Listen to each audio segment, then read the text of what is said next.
Good afternoon, everybody. Big Mike back here with you once again. Welcome back to Big Mike Talks, where today I'm going to be talking about the rest of the week that was in pro wrestling.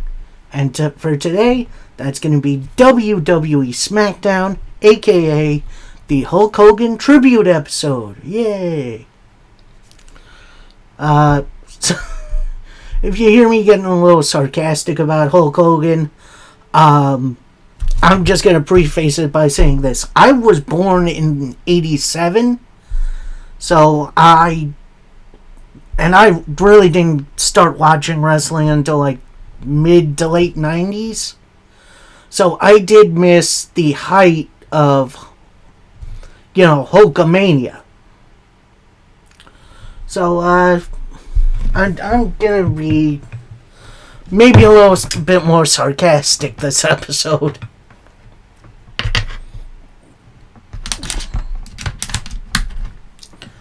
And also, for the record, I am not going to be celebrating his death because that's just wrong. But I have zero obligation to celebrate this man's life. So, we're going to get into it right here, right now. Start off with the entire SmackDown roster on the ramp, including we get a shot of Uncle Howdy right behind Aleister Black and The Miz. That's quite a trio right there. So they do the 10-bell salute, which is always nice. Then we get a Hulk Hogan tribute video, which I'm going to say this right now. I feel like that was a bit too much. Because we didn't really get that for like Terry Funk or Sabu or Bray Wyatt, really. Like, I get it. Hulk Hogan is very important to modern wrestling. I get it. He didn't need like a half hour so we could tell his entire story.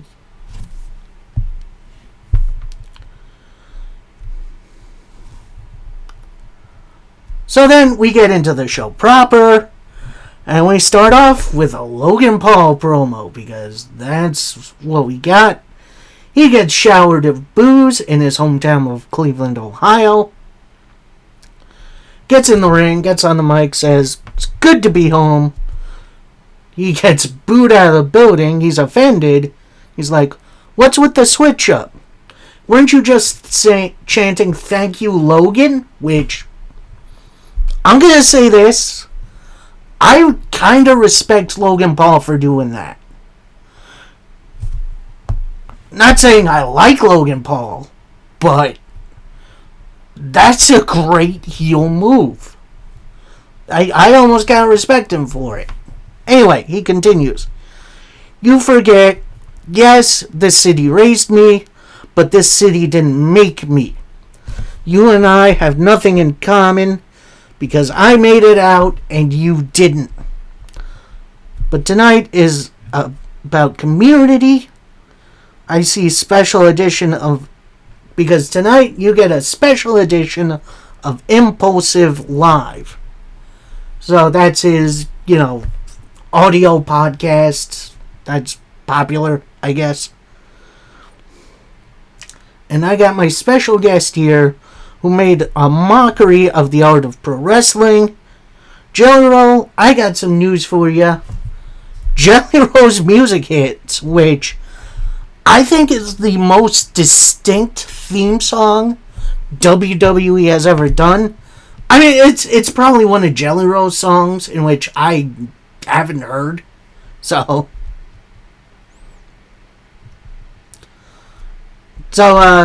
Jelly Roll's like, "I don't need to play any song for Logan to know who Daddy is."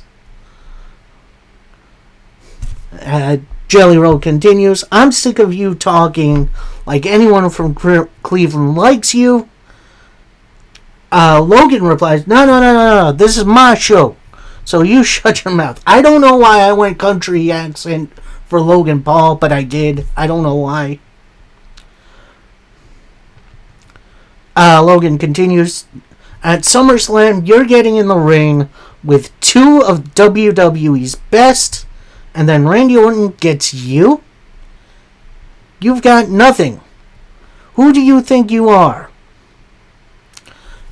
So Jelly Roll responds, a man who's putting you in a body bag and sending you home. You've never had to struggle like I have. You're not getting in the ring for me. I'm getting in the ring for the kids who got picked on by people like you. I have been a fan of WWE my entire life, and WWE doesn't represent you. It represents all of us.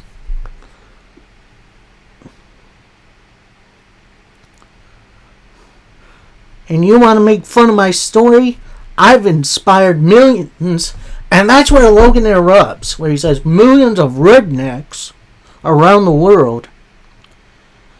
Then Jelly Roll with the shot of the night, saying, you're nothing more than a prime peddling punk ass. And I think that really offended Logan Paul, because then out of nowhere, no theme song or nothing, Drew McIntyre comes out. He rips his t-shirt Hulk Hogan style. He has a stare down with Jelly Roll. Looks like they're about to jump him. Jelly Roll gets back on the mic, says, you made a big mistake if you think I came alone. And then he starts singing like a country version of Randy Orton's theme. Then theme song hits, out comes Randy Orton. Orton initially has a mic. Looks like he's about to say something. He then drops it and then starts brawling with Drew McIntyre. Actually, no, he goes after Logan Paul. Then Jelly Roll goes after Drew.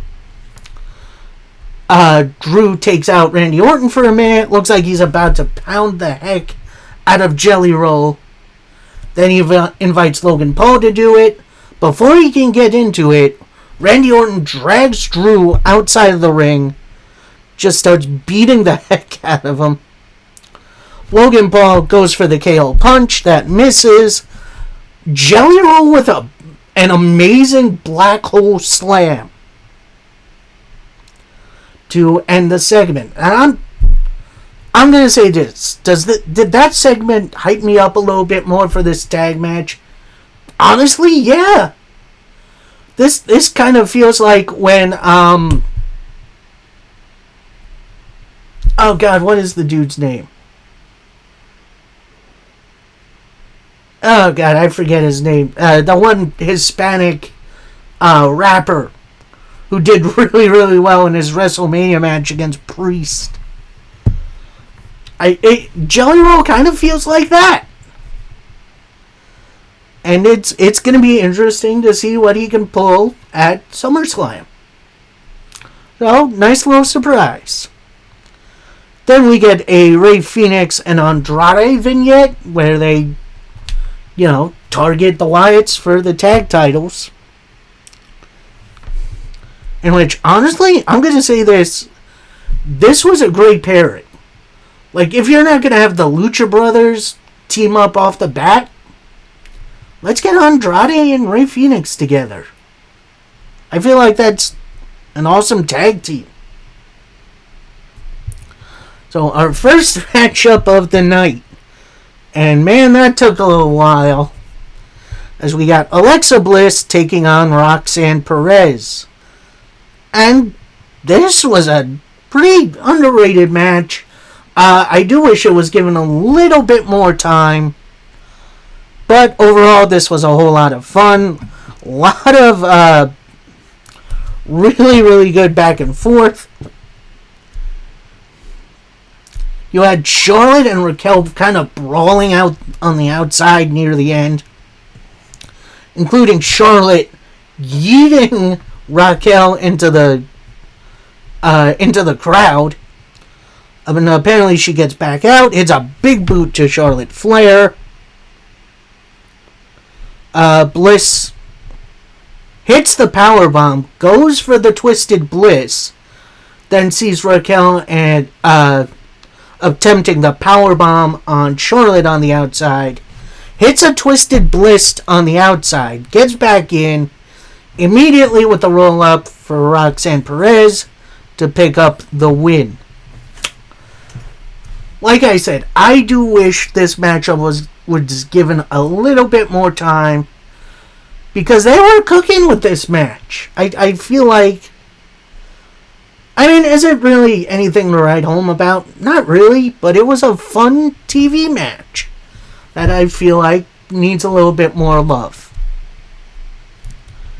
So next up, we get a Jade Cargill interview where she says, you know, I lost something that was supposed to take me out. Next week, I'm going to show why I'm a natural born champion. She initially walks off. Then Chelsea Green and the Secret Harvest come in. Green shoos the Secret Harvest to get her coffee, or to get coffee for themselves, I'm not sure. So Green says, I should have won Queen of the Ring. Should be me challenging for the title. Then we see behind Chelsea Green, Jade just kind of sneak in.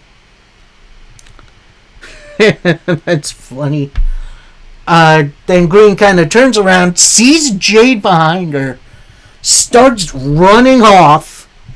Jade gives chase, catches her in Gorilla, picks her up on her shoulders, gets her to the ramp, gets her in the ring where there was a ref waiting, in which I guess not so impromptu. Ding ding ding, bell rings for our next matchup. Jade Cargill versus Chelsea Green. And I'm going to say this. The setup for this was absolutely perfect. Like, this is how you do impromptu matches. It's not like, oh, unannounced thing. Now it's on the card. Now you have the little setup for it. And I love that. So, anyway, early on, this was a Jade Cargill show. Secret Harvest do get involved here or there. And it looks like Green hit the zigzag, which that was impressive. Only for a 2 count. Attempts the unpretty her, but that gets blocked. Jade with Jaded to pick up the win. And I'm going to say this is the opposite, what should have been the opposite of the previous match. This match should have been a squash. Like, no offense to Chelsea Green. She's an amazing, a really good athlete and an amazing wrestler. This should have been over in seconds. Anyway, post-match, while Jade is celebrating, the Secret Harvest get in and attack Jade post-match. Then out comes a very weird ally. Her SummerSlam opponent and women's champion, Tiffany Stratton, makes the save, runs the Secret Harvest off. Then Jade sees the women's WWE title on the ground, picks it up, puts it over her shoulder. Stratton turns around, sees Jade, asks for it back. Jade initially hands it over, but hangs onto the strap, so they're doing a little tug of war for a second. Then Jade relinquishes it, and Stratton walks off. So this is probably going to turn into a can they coexist story next week, which I don't like that. Like, that's an old trope that needs to go and die. But their match at SummerSlam should be good. So next we see Alexa Bliss, who, oh yeah, I forgot. Post-match we see Alexa Bliss, either she's got a broken nose or a busted lip, because she was bleeding after her match. So you see Bliss backstage, she's kind of, dabbing at her nose or mouth or whatever. Charlotte Flair walks in, and Bliss says, look, I'm sorry about... No, this is Charlotte. Sorry about your nose, but this cannot happen at SummerSlam. Then Bliss asks, why do you care so much? Then Charlotte says, we're partners, aren't we? Maybe more? That was Bliss. Charlotte then replies, we'll see after SummerSlam. So I've kind of been digging this story a little bit more. You're kind of getting Charlotte to come out of her shell a little bit, have a little bit more fun. And it's honestly a really good pairing. So then we get highlight 1 of, I think, 3 of the night from Hulk Hogan's career. And it was when he beat not Sheik Abdul-Bashir. That's another guy. Iron Sheik for the WWF title for the first time. And that's like the really old green and gold looking thing. It's definitely interesting to see. So next we have a Cody Rhodes promo. This time no glasses, which I kind of wish he kept those. Anyway, so he starts out the promo saying, yesterday pro wrestling lost one of its giants, and the feeling on it is complicated, but the legacy he leaves isn't. He's the original WWE superstar, and I just want to say thank you, Hogan. Now, I'm going to say this about that part of the promo. I honestly like that Cody Rhodes kind of, acknowledged the difficulty of being a Hulk Hogan fan these days. But it's also good to acknowledge his place in history, which I don't think he was trying to overshadow anything. But I think he did a good job honoring the man, but not condoning him, if that makes any sort of sense. Anyway, Cody continues. Well, there are street fights, then there's going to be what's going to happen at SummerSlam, and sometimes doing the right thing doesn't look like the right thing. I don't want to wrestle this John Cena. I want to fight the real John Cena. And if I'm going to own it, I need to beat the best. This is about a once-in-a-generation star. If this is your last SummerSlam, I want you to treat it like your first. And the reason for waiting on that, I need to know this story isn't just fantasy or about legacy, that it's real. And the only person who knows that is John Cena. I'll see you at SummerSlam. And that's it. And I think this is the whole reason why Cody Rhodes' run as WWE's champion, and even his feud with Roman Reigns, felt so flat near the end. It's because the dude's barely around. Like, it's why I wanted a full-time champion, because he's there and he's ready to be involved with storylines. And now we're back to one-sided promos, which is just it's enough to want me to pull the rest of my hair out. And you know what? I'll cover that in my predictions a little later on in the week, but that'll be for then. For now, we get a little recap of the MFTs versus Jacob Fatu situation from last week. If you don't know, the MFTs are Solo Sikoa, Tala Tonga, a.k.a. Hikuleo, JC Mateo, a.k.a. Jeff Cobb, and Tonga Loa. No Tama Tonga right now, but that's fine. Anyway, so then we cut to a Jacob Fatu backstage promo. He says, Solo, I loved you. But now you got me like this. Last week, Adam got us locked in a cage for SummerSlam. I don't mind being locked in a cage with you. But you know what I mean? Then that leads to The Miz coming in, saying, last week Solo reminded me there's a bigger game to play. I got the wrong guy on the wrong day.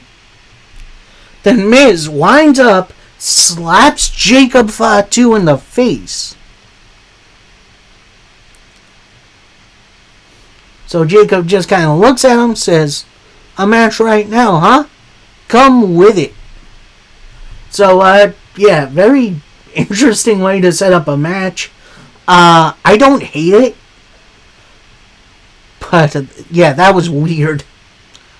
Anyway, then we get a dueling Aleister Black, Damian Priest pre-recorded promo. And they go back and forth about how, you know, you're interfering in my business. You should have never had there. Then Priest talking about a story of a debt collector he knew. It was a very, very weird promo. But Priest finished it off really well. Where he says, I'm not here to come play peacemaker. I'm coming to punish you. Which, if you don't know, Damian Priest's name outside of the WWE was Punishment Martinez. So, that's a nice little nod to that.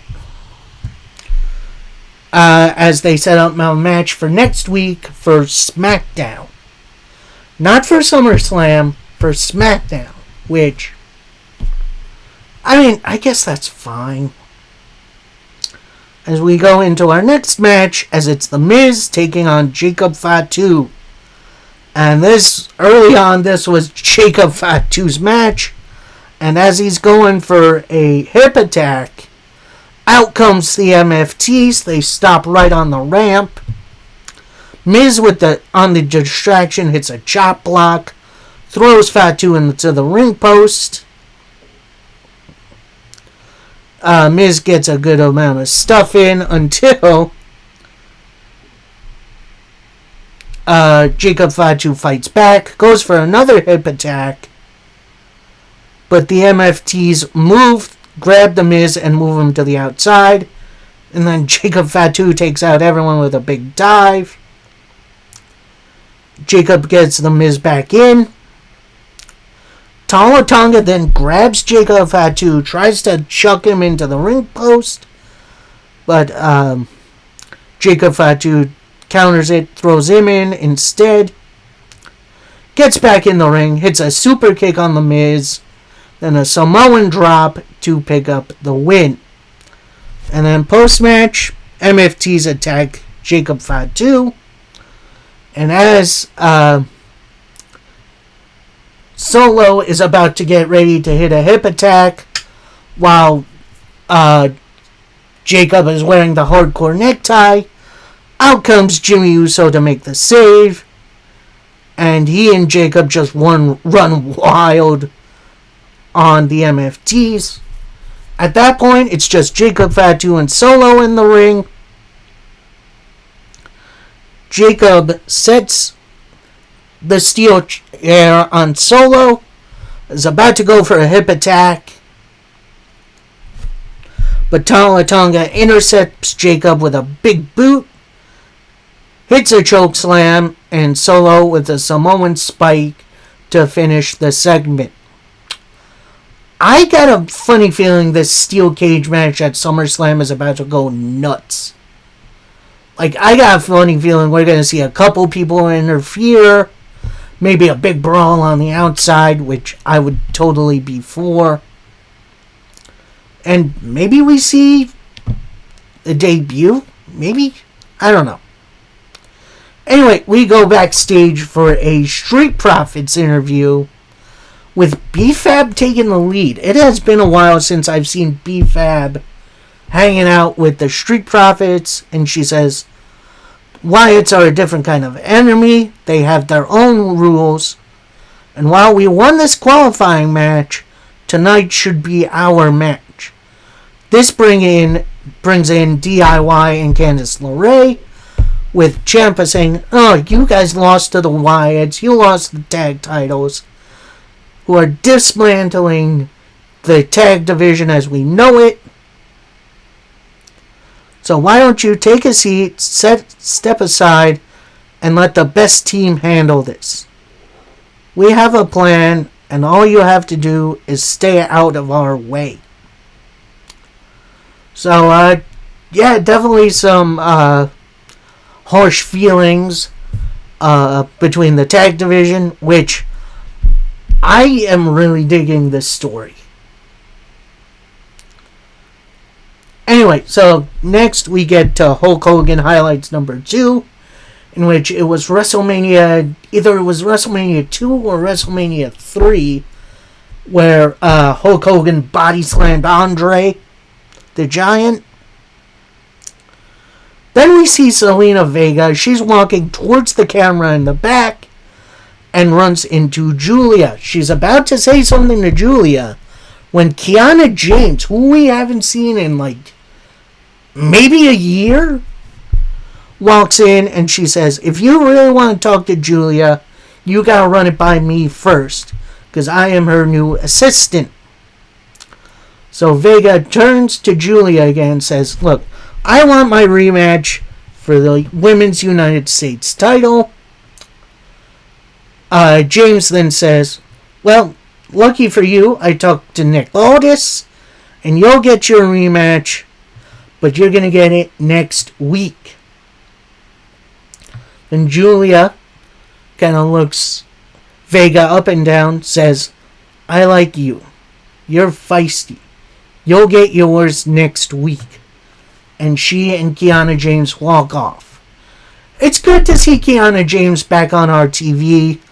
I can't remember the last time I saw her, because that was definitely a little bit of a surprise to see her. We then get a little SummerSlam card rundown, which we do have some moving graphics for some of the matches, which I am always for. And then we get our main event of the evening, and it's for the WWE Tag Team titles, as Joe Gacy and Dexter Lumis of the Wyatt Six take on the team of Andrade and Rey Fenix. And I'm going to say this was a really, really good matchup. Each team got their stuff in. One point, the Wyatt Six go for their atomic drop clothesline combination, with Gacy hitting the senton for a 2 count. Then Rey Fenix in with a big old drop kick. Gacy with tags in, hits a body slam. Then they go for the powerbomb senton combination, which WWE, that finish needs a name. Give it a real name. But Andrade gets his knees up. Attempts a roll up, only gets a 2. Hits the spinning elbow. Rey Fenix with the dive. Andrade with the message, only for a 2 count, because Nikki Cross grabs the referee, drags him to the outside. Ref takes one look at her. Ding, ding, ding, match is thrown out. So, post-match, you see Rowan get in the ring and attack Rey and Andrade. Fraxium, the Motor City Machine Guns come out. Rowan deals with them as well. Street Profits come out. They even the odds a little bit. But then Gacy and Lumis get in and they just start brawling. Then DIY comes out, followed by Nick Aldis, and they just all start just hitting dives at one another. And once everybody's on the outside and they're a little loopy, Aldis gets on the microphone and says, I've had enough of this. You are all hell-bent on destroying one another. So at SummerSlam, it's going to be a TLC, 6-man TLC ladder match for the WWE Tag Team titles. And that gets a big old reaction from the crowd and from me. So brawl continues after a bit. Nikki Cross is trying to escape with the tag titles, but it looks like an official is trying to hold her there. And then eventually the officials break it up. But then Tommaso Ciampa just dives on everybody to end the show. So, I'm going to say this. As a tribute episode, it wasn't bad. As a regular episode of SmackDown, it wasn't its best, but it also wasn't bad either. Does it get me hyped for SummerSlam? Absolutely. Does it get me hyped for next week's SmackDown? Kind of. But yeah, it's definitely going to be interesting to see how the Go Home SmackDown goes for SummerSlam next week. So, that's going to do it for me. No Collision this week because I ended up watching the Mets. Later on tonight is obviously going to be Monday Night Raw. Tomorrow is going to be the debut of NWA Power on Roku TV. So get the app, find the channel where you can, because that's coming. And then AEW Dynamite on Wednesday. I'm thinking either Wednesday or Thursday I'm going to do my predictions for SummerSlam. Friday it's going to be recap for Raw, Power, and Dynamite. Although one of those three is probably going to get left off. Monday is going to be SmackDown, and we'll see about Collision. And then Tuesday is going to be my review for SummerSlam. So, hopefully you guys stay tuned for all of that. Till next time, happy wrestling, everybody. Peace.